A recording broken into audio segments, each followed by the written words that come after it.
What's up, everybody? It is Morphin time indeed again. I'm the real Payne, coming to you with another mighty Morphin Power Rangers 20th anniversary review from Bandai Tamashii Nation's SH Figuarts. It is a Black Ranger. Your box with your figure and your text and your Black Ranger and your figure again. But yeah, let's get to the actual figure. But since I just did the Armored Black Ranger the other day, I'm gonna do this a little bit different. I'm gonna have a little bit of comparison and see if anything has changed really. Because just looking at him, I don't feel like anything has changed. But we're gonna do this together and figure it out. So as we can tell, the size already is the same, 14.5 for shieldless. And I mean, Shield 1 has 14.5. I just did the review the other day. Trust me. So overall detail, it is, like I said, the exact same mold. You still got the white lines in the Mastodon hat. Everything looks nicely done. Of course, on one hand you got shield, on the other hand you have no shield.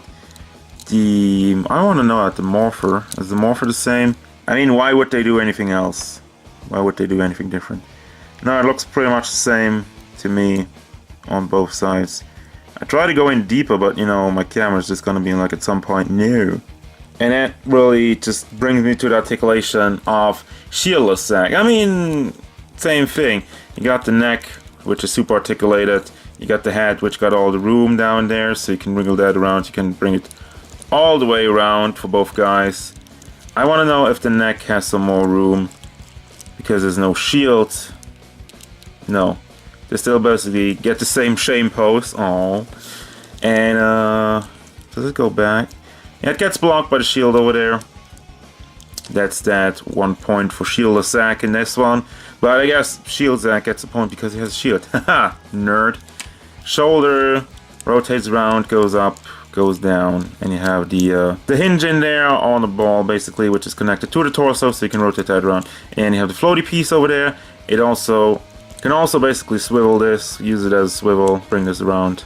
And then you have the shoulders, double hinged. You have the fist on a cut ball joint, so you can bring it back and forth and rotate it around.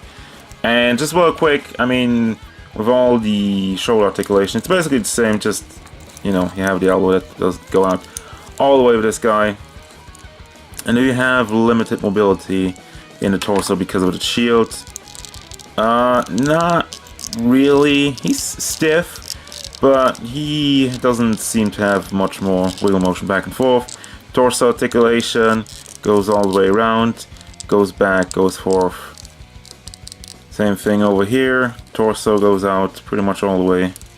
And you have the belt covering up for it. The belt is floaty on both of them. And then you have the leg, you pull it out, rotate it around, bring it forward, bring it back, and bring it right off. I guess I didn't bring it out enough. I don't know, let's try the other one. Yeah, that one works. So I have a defective leg. Also, can rotate that around at the thigh. It's stiff though. Yeah, that works. It works over there. Then we have knee joint. Goes out all the way, double hinged. We have the foot, which is on a swivel, left and right, back and forth, and the toe hinge. And I don't really need to compare the legs because it's the exact same thing. There's nothing that's different there. There's no golden arm bars, golden leg bars or anything. But accessories, let's have a look at that. I'll be honest with you, I'm not gonna dig out all the accessories for the Armored Black Ranger, but I have the Power Axe, which is exactly the same. As you can tell, there's really nothing had changed, which is fine. I mean, I'm saying that, but I'm not complaining about it. It's well executed, so keep it that way. Then we got the hands. I'm just gonna glance over them because it's just holding hands. You got one where the thumb is a little bit more open. You got a fist hand, and then you got a more. I mean, it's still a holding hand, but it's more leisure with the finger out. So then there's more holding hands, and holding hands. So it's just like one's more open, one's more closed, one's more rectangular, one's more rounded. One's for the gun, one's for the axe, and they all fit basically. There's no problem with that. And then we got the gun blaster with the slingshot on it. I said it in every other review and I'm going to repeat myself.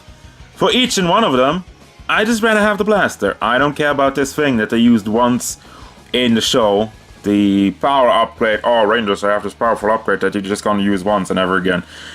There you go. I just rather have regular blaster without all this shenanigans on there. Of course, like all the other guys, you get the power weapons for the combination. You have the peg hole over there, so you can combine it with your bow. And they really, it's one more thing I gotta address. I haven't really talked about. They did not slouch on these weapons, because you could have said like, oh, this is just for the combination. We're not gonna put in the work that we put in with the regular weapons. No, I mean I haven't even gotten to the Red Ranger yet, but this is basically how his sword will look like without the peg hole. But you got the nice detailed Tyrannosaurus in there. All the paintings, all the scribblings on the sword, and it's nice and metallic. And you got Billy's lance parts again. You got the DLC parts. You got the 2 parts that you can put on your power bow. You have the pegs over there for it. And some holes because it's gonna blast out of it. And that's it. And here we go, a final shot of the Blues Brothers. I don't know, I call them the Blues Brothers. I guess they're... If it's Zach, I guess it's the Hip Hop Brothers. Huh? Huh? I suck. Anyhow, it's gonna do it. Final thoughts. Of course, I mean, it's same thing without a shield. So of course, I recommended this one. I will also recommend this one. You have all the detail going on in the helmet. You have your power axe, which is nicely detailed also. Got the paint job is clean, and once again I feel like he's a lot more shiny in the paint department, because I mentioned with all the other guys you have the flat color throughout the body and the shiny helmet. He's reflecting off a lot more on the body, which is probably just because it's black and it's dark and it's light and light reflecting off the dark. I don't know. Whatever. Recommend it. Good articulation, great detail. Could use some posing hands, but other than that, it's the exact same thing as this one, just without shield. And they both look cool. So there you go. As usual, guys, thank you very much for watching. Don't forget, if you enjoyed this review, feel free to hit it up with a like. And maybe subscribe to the channel so you can stay tuned for more figure reviews, gameplay stuff, and whatever the Black Rangers want.